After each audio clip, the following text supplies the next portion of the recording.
அல்லேலூயா. ஜெபிப்போம். நல்ல ஆண்டவரே, நாங்கள் உம்மை துதிக்கிறோம்.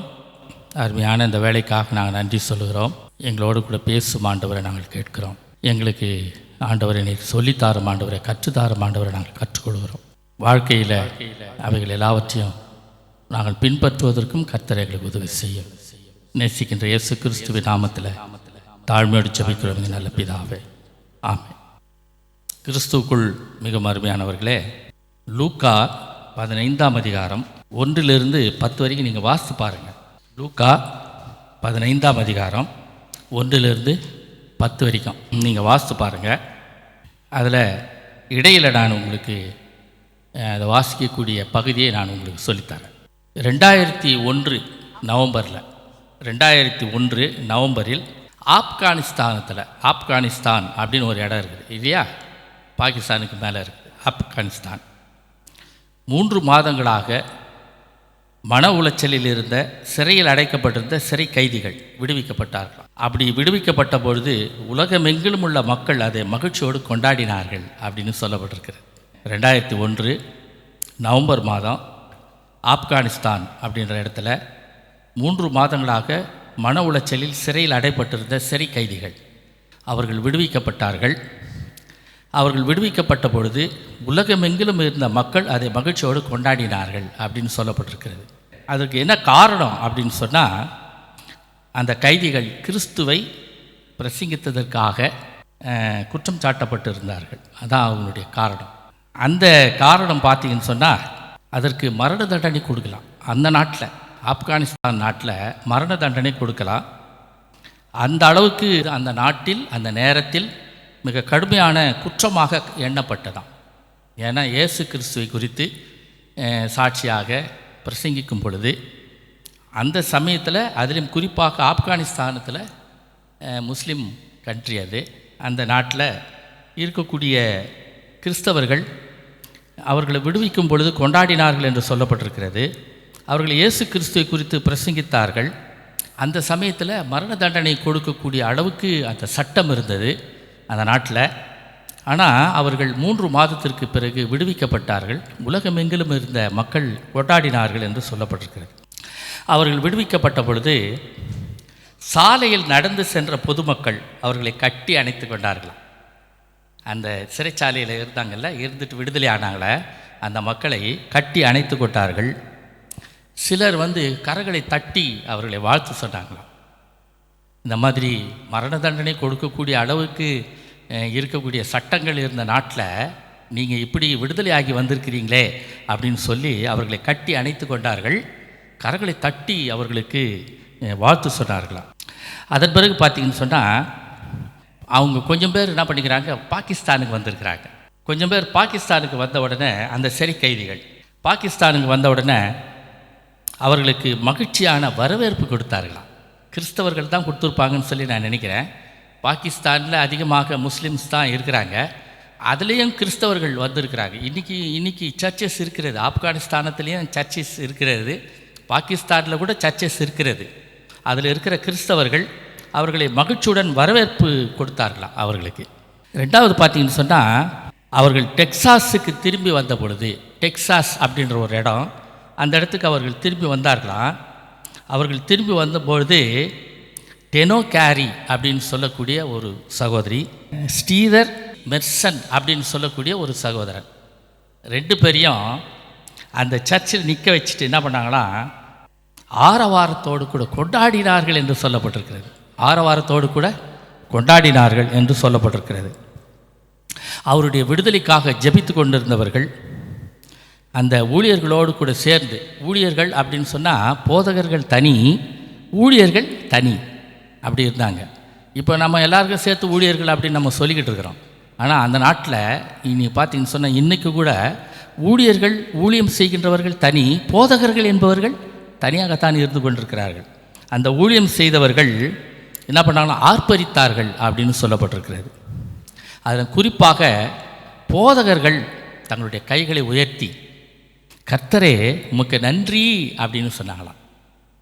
நான் இவ்வளோ நேரம் உனக்கு சொல்லி கொண்டிருந்ததுக்கு காரணம் என்ன அப்படின்னு சொன்னால், அவர்கள் விடுதலை ஆனதனுடைய மகிழ்ச்சி, இயேசு கிறிஸ்துவனுடைய அவர் எதற்காக வந்தார், எதற்காக மரித்தார் அப்படின்ற தகவல்களை அவர்கள் பிரசங்கமாக அந்த மக்களுக்கு எடுத்து சொல்லும் பொழுது அவர்கள் கைது செய்யப்பட்டார்கள், சிறையில் அடைக்கப்பட்டார்கள்.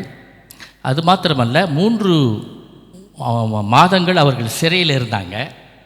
அவர்களுக்கு எவ்வளவு அந்த தண்டனை எப்படி இருக்கும்னு சொன்னால், அந்த நாட்டில் இருந்தக்கூடிய ஒரு சூழ்நிலை என்னென்னா மரண தண்டனை கூட விதிக்கலாம். அப்படிப்பட்ட ஒரு தவறு அவர்கள் குற்றம் புரிந்திருந்தார்கள். இயேசு கிறிஸ்து பற்றி சொல்வது குற்றமாக அவர்கள் கருதினார்கள்.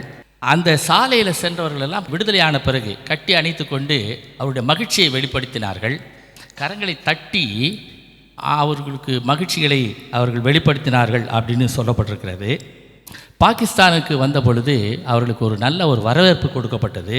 அது மாத்திரமல்ல, டெனோகாரி அப்படின்னு சொல்கிறவர், ஸ்ரீதர் மெர்சன் அப்படின்னு சொல்லக்கூடிய இந்த 2 பேருக்கும், அந்த கைதிகளாக இருந்தவர்கள், அந்த 2 பேருக்கு நீங்கள் பார்த்தீங்கன்னு சொன்னால் சபையில் ஆரவாரத்தோடு கூட கொண்டாட்டம் இருந்தது. சபையில் அவருக்காக ஆரவாரத்தோடு கூட கொண்டாட்டம் இருந்தது அப்படின்னு சொல்லப்பட்டிருக்கிறது.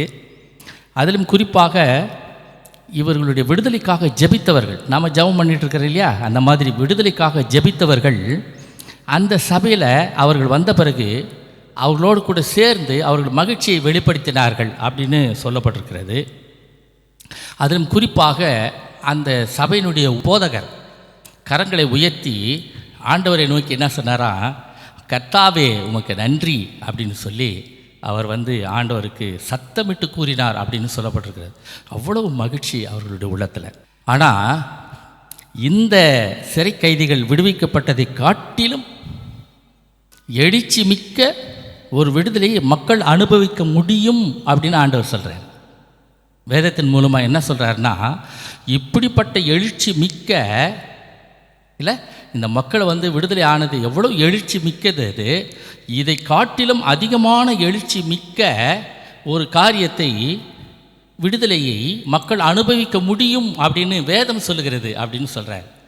வேதம் எப்படி சொல்லுகிறது அப்படின்னு சொன்னால், பாவத்திலிருந்து விடுதலை பெறுகின்ற ஒவ்வொரு மனிதனும் ஒவ்வொரு மனுஷியும் அவங்க அந்த பாவத்திலிருந்து அவங்க விடுதலை ஆனாங்கன்னா அவ்வளோ பெரிய கொண்டாட்டமா. எங்கே கொண்டாட்டம்? பரலோகத்தில் கொண்டாட்டம். அதை வாசித்து பார்க்கலாமா? லூக்கா 15ஆம் அதிகாரம் 7வது 10வது வசனத்தை வாசிங்க.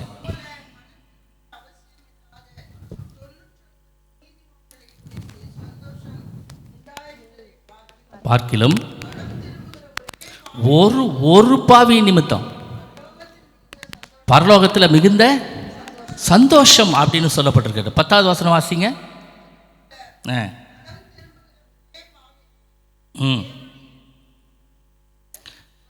அங்கே பரலோகத்தில் தூதர்கள் இருந்தாங்களாம். அந்த தூதர்களுக்கு முன்பாக பரலோகத்தில் மிகுந்த சந்தோஷமா, பரலோகத்தில் அவ்வளோ பெரிய சந்தோஷம் அப்படின்னு சொல்லப்பட்டிருக்கிறது. நான் இங்கே உங்களுக்கு ஒரு உதாரணம் சொன்ன பாருங்க. அது பூமியில் நடந்த ஒரு மகிழ்ச்சி, மக்கள் மத்தியில் நடந்த ஒரு மகிழ்ச்சி. ஒரு மரண தண்டனை கொடுக்கலாம் அப்படின்னு சொல்லக்கூடிய அளவுக்கு இருந்த ஒரு குற்றம் அது. இயேசு கிறிஸ்துவை பற்றி சொல்வது, முஸ்லீம் நாடுகளில் அந்த மாதிரியான சட்டங்கள் இருக்கிறது. மரண தண்டனை கூட விதிக்கலாம். அவர்களுக்கு என்ன பண்ணியிருக்கிறாங்கன்னா, சிறையில் அவர்களை அடைத்து வைத்திருந்தார்கள். அவர்களுடைய மனசில் நீங்கள் பார்த்தீங்கன்னு சொன்னால், சிறையில் அடைக்கப்பட்டிருந்த அந்த கைதிகள் எப்படி இருந்தாங்களாம், தங்களுடைய மனசில் சிறையில் அடைக்கப்பட்டிருந்த மன உளைச்சலோடு கூட இருந்தாங்களாம். மன உளைச்சல் அப்படின்னு சொன்னால் உங்களுக்கு நல்லா தெரியும். மனசில் அவங்களுக்கு அவ்வளோ பெரிய சஞ்சலம் இருந்தது, அவங்களுக்கு அவ்வளோ கஷ்டம் இருந்தது, அவங்களுக்கு உபத்திரவங்கள் இருந்தது, பாடுகள் இருந்தது. நம்ம ஒரு இது நம்ம படிக்கிறோம், பைபிளில் கூட நம்ம படிக்கிறோம். என்ன படிக்கிறோன்னு சொன்னால், அந்த மன்னிக்காத ஒரு மனுஷனு குறித்து படிக்கிறோம். மன்னித்து அனுப்பினவர் மன்னிக்காத அவன் மன்னிக்கலை. அதனால் அவனை போய் மறுபடியும் அழைத்து கொண்டு அங்கே என்ன சொல்கிறாங்கன்னு சொன்னால், அவனை உபாதிக்கிறவர்களுடைய கரங்களில் ஒப்பு கொடுத்தார்கள் அப்படின்னு சொல்லப்பட்டிருக்கிறது இல்லையா? அந்த மாதிரி உபாதிக்கிறவர்கள் நிறைய கஷ்டங்களை கொடுத்தாங்க. அந்த ஜெயிலில் சும்மா வச்சுன்னு இல்லை, நிறைய கஷ்டங்களை கொடுத்தார்கள், மன உளைச்சல்களோடு கூட இருந்தார்கள். அவங்க விடுதலை ஆகி வெளியில் வரும் பொழுது மக்கள் எல்லாரும் கொண்டாடினார்கள். அந்த பாகிஸ்தானுக்கு வரும்பொழுது அந்த பாகிஸ்தானில் இருக்கிற மக்கள் கொண்டாடினார்கள். அதன் பிறகு அந்த மக்கள் பார்த்தீங்கன்னு சொன்னால், எப்படியாவது விடுதலை ஆகணும் ஆண்டவரே அப்படின்னு சொல்லி ஜெபித்து கொண்டு இருந்த மக்கள் எல்லாரும் தங்களுடைய சந்தோஷத்தை வெளிப்படுத்தினார்கள், ஊழியர்களோடு கூட சேர்ந்து வெளிப்படுத்தினார்கள் என்று சொல்லப்பட்டிருக்கிறது. அந்த போதகர் என்ன சொல்லியிருக்கிறாருன்னா, கரங்களை உயர்த்தி கர்த்தாவே உமக்கு நன்றி அப்படின்னு சத்தம் போட்டு சொன்னாராம். அவ்வளவு மகிழ்ச்சி அந்த மக்களுடைய மனசில் இருந்தது. ஆனால் இதை காட்டிலும் பெரிய மகிழ்ச்சி, ஒரே ஒரு பாவி மனம் திரும்புவதில் நிமித்தம் பரலோகத்தில் மிகுந்த சந்தோஷம் அப்படின்னு சொல்லப்பட்டிருக்கு. இந்த ரெண்டுத்தையும் நாங்கள் ஒப்பிட்டு பார்க்க நான் உங்களை அன்போடு கூட நான் அழைக்கிறேன். ஒருவேளை நாம் என்ன நினச்சி கொண்டிருக்கிறோன்னா, இந்த உலகத்தில் எனக்கு விடுதலை, உங்களுக்கு விடுதலை, மற்றவர்களுக்கு விடுதலை அப்படின்னு சொல்லி நம்ம நினைத்து கொண்டிருக்கிறோம். இப்போது வட இந்திய பகுதிகளிலெல்லாம் நீங்கள் பார்த்தீங்கன்னா, அதிலும் குறிப்பாக சில இடங்களிலெல்லாம் நீங்கள் பார்த்தீங்கன்னா, அந்த மிஷனரிகள் அடிக்கப்படுகிறார்கள், சுதேசி மிஷனரிகள் கொல்லப்படுகிறார்கள், தேவாலயங்கள் தீக்கிரியாக்கப்படுகிறது. இப்படியெல்லாம் சூழ்நிலைகள் இருந்து கொண்டிருக்கிறது. தமிழ்நாட்டில் இன்னும் வரப்போகுது. தமிழ்நாட்டில் கூட இருந்து கொண்டிருக்கிறது, ஆனால் கொஞ்சம் கொஞ்சமாக இருக்குது. ஆனால் தமிழ்நாட்டுக்கு வரப்போகுது. வராதனால நாம் என்ன நினைத்து கொண்டிருக்கிறோன்னா, அதுக்கு சாதாரணமாக நினைத்து கொண்டிருக்கிறோம். அப்படிப்பட்ட ஒரு சூழல் நமக்கு ஏற்படும் பொழுது தான் நமக்கு அந்த அந்த அந்த மக்கள் மத்தியில் இயேசு கிறிஸ்து பற்றி சொல்வது எப்படிப்பட்டது, அது எவ்வளவு பயங்கரமானது, எவ்வளவு தண்டனைக்குரியது அப்படின்றது நமக்கு தெரியும். அப்படிப்பட்ட தண்டனைக்குரியவர்களாக இருந்தவர்களை 3 மாதத்தில் மன உளைச்சலுக்கு ஆளாக்கப்பட்ட மக்களை விடுதலையாக்கி வெளியில் வரும் பொழுது மக்கள் எல்லாரும் சந்தோஷப்பட்டார்கள். பாகிஸ்தானுக்கு வரும்பொழுது மக்கள் எல்லாம் சந்தோஷப்பட்டார்கள். அவர்களுக்காக ஜெபித்தவர்களெல்லாம் சந்தோஷப்பட்டார்கள், கொண்டாடினார்கள் என்று சொல்லப்பட்டிருக்கிறது. மக்கள் கொண்டாடினார்கள். ஆனால் வேதம் சொல்லுகிறது, ஒரே ஒரு பாவி மனம் திரும்புவதில் நிமித்தம் பரலோகத்தில் மிகுந்த சந்தோஷம் அப்படின்னு சொல்லப்பட்டிருக்கிறது. இந்த 15வது அதிகாரத்தை எதுக்கு நான் உங்களை வாசிக்க சொன்னேன் அப்படின்னு சொன்னால், இதை யாருக்கு சொல்கிறாரு அப்படின்னு சொல்லி நம்ம பார்க்கணும். இந்த 15ஆம் அதிகாரத்தை யாருக்கு சொல்கிறாரு அப்படின்னு சொல்லி நம்ம பார்த்தோம்னா, 1லிருந்து 3 வரைக்கும் வாசிங்க. 1, 2, 3. பாவிகளும் எல்லாரும் அவர்கிட்ட வந்து சேர்றாங்க.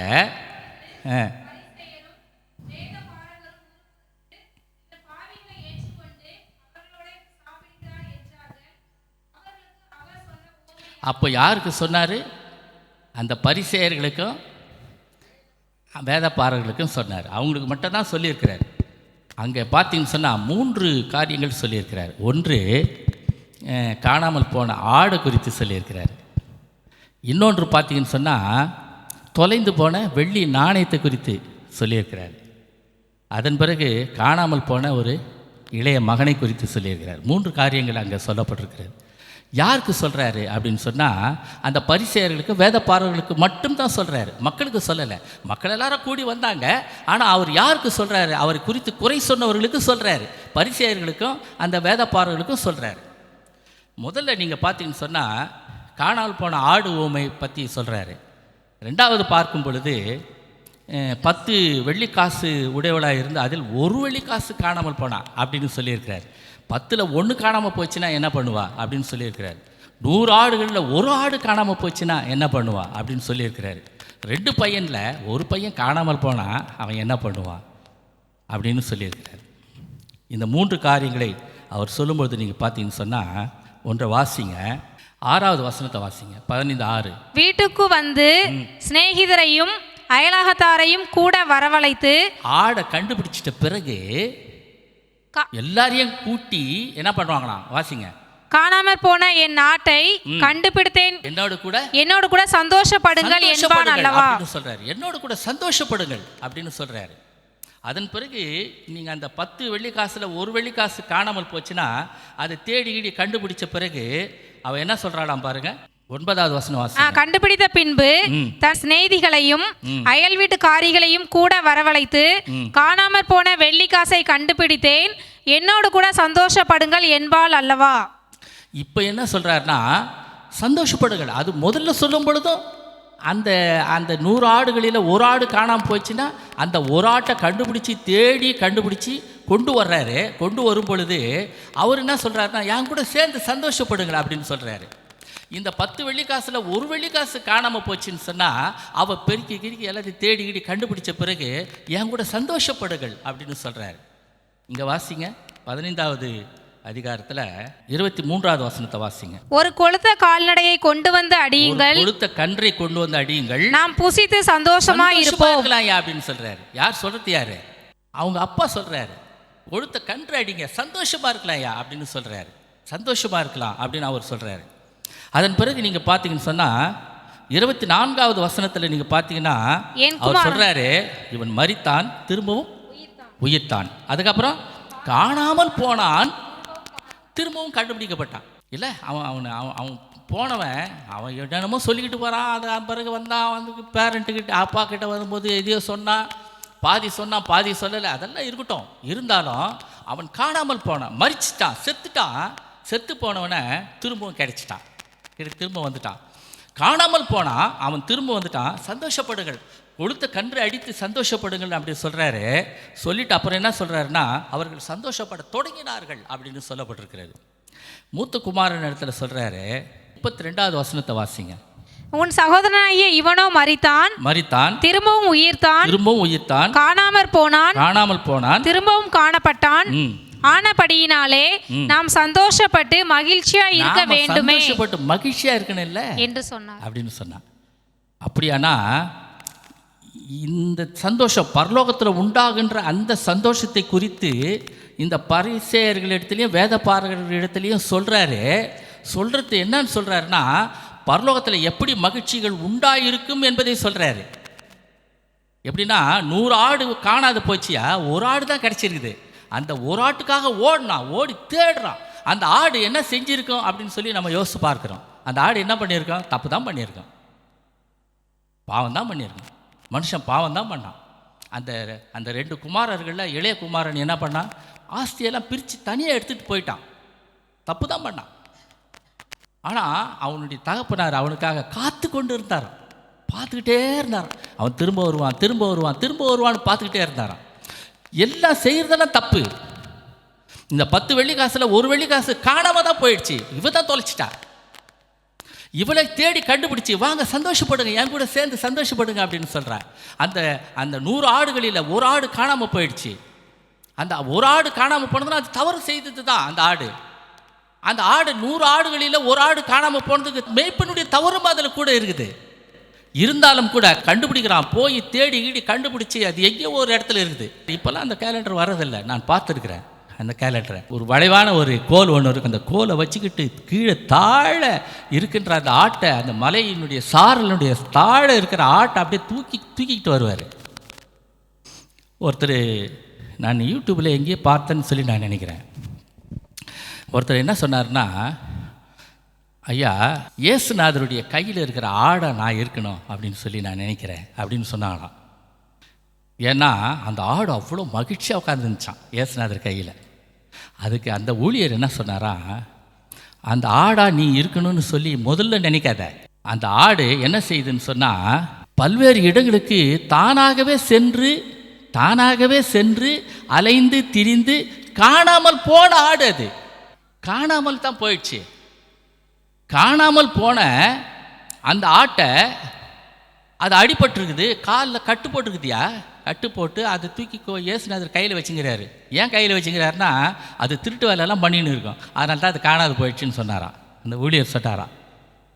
உண்மை தானே அது? அப்படியானா இயேசுநாதர் கரங்களுக்குள் வந்த பிறகு அவர் தான் தேடி கண்டுபிடிச்சிருக்கிறாரு. அவர் தேடி கண்டுபிடிச்ச உடனே அது வந்த உடனே ரொம்ப சந்தோஷமாக இருந்துச்சான் கையில். யார்கிட்ட? இயேசுநாதர்கிட்ட ரொம்ப சந்தோஷமாக இருக்குதான். ஆனால் அவர் என்ன சொல்கிறார், ஊழியர் சொல்கிறாரு, எப்போ சந்தோஷம் வந்துச்சு தெரியுமா? அது ஏற்கனவே போய் அடிபட்டு உதப்பட்டு வந்த பிறகு தான் சந்தோஷமாக இருக்குது. அப்போ நீ அடிபட்டு உதப்பட்டு வரப்போறியா அப்படின்னு சொல்லி கேட்டாராம். அந்த மாதிரி கிறிஸ்துவுக்குள் அருமையானவர்களே, இந்த 3 லூக்கா 15ஆம் அதிகாரத்தில் 3 தகவல்கள் சொல்லப்பட்டிருக்கிறது. 3 தகவல்களிலேயும் அது பரிசேயர்களுக்கும் வேதப்பாரர்களுக்கும் சொல்லப்பட்டது தான். ஆனால் இன்றைக்கு உங்களுக்கும் எனக்கு சொல்லி வச்சிருக்கிறார். என்ன சொல்லியிருக்கிறாருன்னா, அந்த 100 ஆட்டில் 1 காணாது போச்சுன்னா பரலோகத்தில் மிகுந்த சந்தோஷம் இல்லை. அந்த சந்தோஷம் எப்படிப்பட்ட சந்தோஷம் அப்படின்னு சொல்லி கொடுக்குறாரு. 10 வெள்ளிக்காசில் 1 வெள்ளிக்காசு காணாமல் போச்சுன்னா அதை தேடி கண்டுபிடிச்சி எல்லாரும் வாங்க என் கூட வந்து சந்தோஷப்படுங்கன்னு சொல்கிறா இல்லை, அது எப்படிப்பட்ட சந்தோஷம் என்பதையும் சொல்லிக் கொடுக்குறாரு. பரலோகத்தில் எப்படிப்பட்ட சந்தோஷத்தை உண்டாகி இருக்கோம் அப்படின்னு சொல்கிறதையும் இவர் சொல்லிக் கொடுக்குறாரு. அதன் பிறகு நீங்கள் பார்த்தீங்கன்னு சொன்னால், அந்த இளையகுமாரன் வருவான், கண்டிப்பாக வருவான் தெரியும். அவன் மரித்தான், இப்போ மறுபடியும் அவனுக்கு உயிர் வந்துருச்சு. செத்து போயிட்டான், அவனுக்கு திரும்ப உயிர் வந்துருக்குது. காணாமல் போனான், இப்போ மறுபடியும் கண்டுபிடிக்கப்பட்டான். ஆகினால எல்லாரும் சந்தோஷப்பட்டான். கொழுத்த கன்று அடித்து எல்லாரும் மகிழ்ச்சியாக இருங்க, சந்தோஷமாக இருங்க அப்படின்னு சொல்லிட்டு வீட்டுக்கு வந்துட்டு இருந்த மூத்த குமாரனுக்கு கூட போய் சொல்கிறான், நாம் சந்தோஷமாக இருக்கணும் இல்லையா அப்படின்னு சொல்கிறான். கிறிஸ்துவுக்குள் அருமையானவர்களே, இந்த 3வது நிகழ்ச்சியை பார்க்கும் பொழுது அந்த மூத்த குமாரன் போல அவங்களுக்கு தான் பரிசேயருக்கும் வேதப்பாரகர்கள் மாதிரியாகவே அவர்கள் இருந்தார்கள். அந்த அந்த மூத்த குமாரன் தான் அந்த பரிசேயர் மாதிரியே வேதப்பாரகர் மாதிரியே இருந்தார்கள்னு சொல்லி முடிக்கிறார். கடைசியாக என்ன சொல்கிறாருன்னா, இவன் தான் கோச்சின் வெளியில் போயிட்டான். நானும் இந்த மாதிரி பேசிக்கல் இடத்துல அவன் போய் யார்கிட்ட செலவு பண்ணான் என்னான்ட்டெல்லாம் சொல்லப்படலை. இவனே சொல்கிறான், மூத்த குமாரனே சொல்கிறான், இப்படியெல்லாம் செலவழிச்சிட்டு போயிட்டு வந்திருக்கிறாரு அப்படின்னு சொல்லும் பொழுது இவனே சொல்கிறான், அவனை கூப்பிட்டு வச்சுக்கிட்டீங்க, அவனுக்கு கொழுத்த கன்று அடிக்க சொல்லிட்டீங்க, இவ்வளோ காலம் நான் உங்கள் கூடயே இருந்தேன், எனக்காக ஒரு ஆடு கூட என்ன பண்ணல, நீங்கள் கொடுக்கல, ஒரு கன்று கூட ஒன்று கொடுக்கவே இல்லை, என்னுடைய நண்பர்களோடு கூட நான் சேர்ந்து கொண்டாடுவதற்கு அதற்குரிய பலனை நீங்கள் எனக்கு தரவே இல்லை அப்படின்னு சொல்லும் பொழுது அவர் சொல்கிறாரு, நீ என் கூடயே இருக்கிறியே, நீ என் கூடயே இருக்கிறியே, எனக்கு உரியதெல்லாம் உனக்கு உரியதாச்சே அப்படின்னு ஆண்டவர் சொல்கிறாரு. இவர் சொல்கிறாரு, அந்த தகப்பன் சொல்கிறாரு, சொல்லி கூட அவன் ஏற்றுக்கொள்ள மனசு வரல. அவன் பரிசேயனைப் போலவே இயேசு கிறிஸ்துவை எப்படி காட்டி கொடுத்தாங்களோ, அந்த வேதப்பாரர்கள் எப்படி இயேசு கிறிஸ்துவை சிலுவையில் அறைவதற்கு ஒப்பு கொடுத்தார்களோ, அதை போலவே இன்றைக்கும் நீங்களும் நானும் ஒருவேளை வேதப்பாரர்களா இல்லை பரிசேயர்களா, இந்த 3 காரியங்கள் நமக்கு சொல்லப்பட்டிருக்கிறது. பரலோகத்தில் உண்டாயிருக்கிற அந்த சந்தோஷம் நமக்கு உண்டாகுமா? நாம் உண்டாயிருக்கிறோமா? அந்த சந்தோஷத்தை நாம் உண்டு பண்ணி இருக்கிறோமா? அல்லது இந்த சந்தோஷத்தை நாம் பெற்றுக்கொண்டு இருக்கிறோமா? மற்றவர்களுக்கு நம்ம ஆண்டவருடைய வார்த்தைகளை சொல்லி, அந்த முன்னால் நான் ஒன்று சொன்ன பாருங்கள், ஒரு உதாரணம். அவர்கள் 3 மாதங்கள் ஒரு சிறையில் இருந்தாங்க. சிறையிலிருந்து அவர்கள் விடுவிக்கப்பட்டார்கள். விடுவிக்கப்பட்ட பிறகு மிகுந்த சந்தோஷம் உண்டாச்சு. யாருக்குள்ளார? மனுஷர்களுக்குள்ளார மிகுந்த சந்தோஷம். பாகிஸ்தானுக்கு திரும்ப வந்தார்களாம். ஆப்கானிஸ்தானத்திலிருந்து விடுதலையாகி பாகிஸ்தானுக்கு திரும்ப வந்தார்கள். பாகிஸ்தானத்தில் இருந்த சபையில் இருக்கிற சந்தோஷம் உண்டாகிறது. அங்கே ஜெபித்து கொண்டு இருந்தவர்கள் அவர்களோடு கூட ஊழியக்காரர்களோடு கூட சேர்ந்து அவர்கள் என்ன பண்ணாங்களாம், அவர்கள் சந்தோஷப்பட்டார்கள், ஜெபித்தார்கள், ஆனந்த கூத்தாடினார்கள் என்று சொல்லப்பட்டிருக்கிறது. அது மாத்திரமல்ல, அந்த அந்த போதகர் என்ன பண்ணாரா, கரங்களை உயர்த்தி கர்த்தாவே உமக்கு நன்றி அப்படின்னு சொல்லி சத்தம் போட்டு சொன்னாராம். இது மனுஷர்களுக்குள் உண்டான ஒரு பெரிய மகிழ்ச்சி, சந்தோஷம். ஆனால் இதை விட மிகப்பெரிய ஒரு சந்தோஷத்தை வேதம் நமக்கு கற்றுக் கொடுக்கிறது. ஒரே ஒரு பாவி மனம் திரும்புதல் நிமித்தம் பரலோகத்தில் மிகுந்த சந்தோஷம் அப்படின்னு நமக்கு வேதம் நமக்கு கற்றுக் கொடுக்கிறது. அதுதான் இந்த 3 காரியங்களை இந்த இடத்துல அங்கே லூக்கா வச்சிருக்கிறார். கடைசியாக அவர் முடிக்கும்பொழுது என்ன சொல்கிறாரு, முதல்ல 3வது வசனத்தில் சொல்லும்பொழுது என்ன சொல்கிறாரு, பரிசேயர்களுக்கும் அந்த வேதப்பாரர்களுக்கும் தான் சொல்கிறாரு. அதை முடிக்கும் பொழுது அவனை மாதிரியாகவே இருந்த மூத்த குமாரன், அவர்கள் மாதிரியாகவே இருந்த மூத்த குமாரனையும் சொல்லி முடிக்கிறதை நாம் பார்க்கணும். கிறிஸ்துவுக்குள் அருமையானவர்களே, ஒருவேளை நாம் கிறிஸ்துவ நிமித்தமாக ஒருவேளை பாடுகளை அனுபவிக்கலாம், ஒருவேளை நாம் மன உளைச்சலுக்குள் ஆளாகலாம். ஆனால் கண்டிப்பாக ஒரு நாள் நமக்கு விடுதலை உண்டு. கண்டிப்பாக நமக்கு ஒரு நாள் விடுதலை உண்டு. இந்த உலகத்தில் மிகுந்த சந்தோஷத்தை நாம் உண்டு பண்ணுவோம். அது மாத்திரமல்ல, பரலோகத்தில் மிகுந்த ஒரு சந்தோஷத்தை உண்டு பண்ணுகின்ற மக்களாகவே நாம் காணப்படுவோம். சரிதா? ஜெபம் பண்ணலாமா? நல்ல ஆண்டவரை நாங்கள் நம்ம துதிக்கிறோம். இந்த அருமையான வேலைக்காக நாங்கள் நன்றி சொல்கிறோம். உங்களுடைய கிருபை, உங்களுடைய தயவு, உங்களுடைய இரக்கம் எங்களை சூழ்ந்து கொண்டதற்காக நமக்கு ஸ்தோத்திரம். அன்புள்ள ஆண்டவர், அந்த ஆப்கானிஸ்தானத்தில் 2001ஆம் ஆண்டு நவம்பர் மாதத்தில் மன உளைச்சலில் இருந்த அந்த மக்கள் விடுதலை ஆனார்கள். அவர்களெல்லாம் இயேசு கிறிஸ்துவை குறித்து சொன்னார்கள் என்று சொல்லி நாங்கள் பார்க்கிறோம். அவரை குறித்து பிரசங்கித்தார்கள் என்று சொல்லி நாங்கள் பார்க்கிறோம். அன்புள்ள ஆண்டவர், அந்த நாளில் அந்த மக்கள் ஆண்டவரை மிக பயங்கரமான ஆண்டவரை மரண தண்டனைக்கு ஆளாக்கப்படுவார்கள் என்று சொல்லி அந்த நாட்டில் இருந்த சட்டம் சொன்னது. அந்த மக்கள் சொன்னார்கள். ஆனாலும் அவர்கள் விடுதலையாக்கப்பட்ட பிறகு அந்த மக்கள் எல்லாரும் கொண்டாடினார்கள் என்று, உலகத்தில் இருந்த அத்தனை கிறிஸ்தவ மக்களும் கொண்டாடினார்கள் என்று சொல்லப்பட்டிருக்கிறது. கொண்டாடினார்கள், மகிழ்ச்சியாக கொண்டாடினார்கள் என்று. அது மாத்திரமல்ல, அவர்கள் கொஞ்சம் பேர் பாகிஸ்தானுக்கு வரும் பொழுது பாகிஸ்தானில் இருந்த கிறிஸ்தவ மக்கள் எல்லாம் கொண்டாடினார்கள் என்று சொல்லப்பட்டிருக்கிறது. அது மாத்திரமல்ல, ஆண்டவரை அந்த அவர்களுக்காக ஜெபித்து அவர்கள் விடுதலையாக வேண்டும் என்று சொல்லி உண்மையாய் ஜெபித்த அந்த மக்களோடு கூட சேர்ந்த ஊழியர்கள் எல்லாரும் கொண்டாடினார்கள், மகிழ்ச்சியை வெளிப்படுத்தினார்கள் என்று சொல்லப்பட்டிருக்கிறது. அந்த போதகர் ஆண்டவரே, உண்மையிலேயே கர்த்தாவே தன்னுடைய கரங்களை உயர்த்தி கர்த்தாவே உமக்கு நன்றி என்று சொல்லி உரத்த சத்தமிட்டு ஆண்டவரே அவர் தன்னுடைய மகிழ்ச்சியை வெளிப்படுத்தினார் என்று சொல்லப்பட்டிருக்கிறது. கர்த்தாவே, இன்றைக்கு உலகத்தில் சந்தோஷம், மகிழ்ச்சி, ஆனால் எல்லாவற்றையும் காட்டிலும் பரலோகத்தில் மிகுந்த சந்தோஷத்தை உண்டு பண்ணுவேன் என்று சொல்லியிருக்கிறீர். ஆண்டவரே, இந்த உலகத்தில் காணப்படாத ஆடுகளைப் போல ஒருவேளை நீங்கள் காணப்படலாம். ஒருவேளை 10 வெள்ளிக்காசுகளில் ஒரு வெள்ளிக்காசு காணாமல் போனது போல நீங்கள் ஒருவேளை காணாமல் போயிருக்கலாம். ஒருவேளை அந்த இளைய குமாரனைப் போல ஒருவேளை நீங்கள் காணாமல் போயிருக்கலாம், மரித்திருக்கலாம். ஆனாலும் திரும்ப வரும் பொழுது மிகுந்த சந்தோஷம் பரலோகத்தில் உண்டு என்று சொல்லி ஆண்டவர் நமக்கு கற்றுக் கொடுக்கிறார். பரலோகத்தில் மாத்திரமல்ல, இந்த உலகத்தில் சந்தோஷம். ஆண்டவருடைய சுவிசேஷத்தை சொல்லுகின்ற நமக்கு மிகுந்த பெரிய சந்தோஷம். நல்ல ஆண்டவரை நாங்கள் நம்ம துதிக்கிறோம், நாங்கள் நம்ம ஸ்தோத்திரிக்கிறோம், நமக்கு நன்றி சொல்கிறோம், போற்றுகிறோம், வாழ்த்துகிறோம். கர்த்தாவே, இந்த வார்த்தைகளுக்காக நன்றி. அன்புள்ள ஆண்டவர், இந்த மகிழ்ச்சியும் இந்த சந்தோஷத்தையும் ஆண்டவரை நாங்கள் பெற்றுக்கொள்ள கர்த்தர் நீர் எங்களுக்கு உதவி செய்ய வேண்டுமா நாங்கள் ஜெபிக்கிறோம். நேசிக்கின்ற இயேசு கிறிஸ்துவின் நாமத்தில் தாழ்மையோடு ஜெபிக்கிறோம் எங்கள் நல்ல பிதாவே. ஆமென்.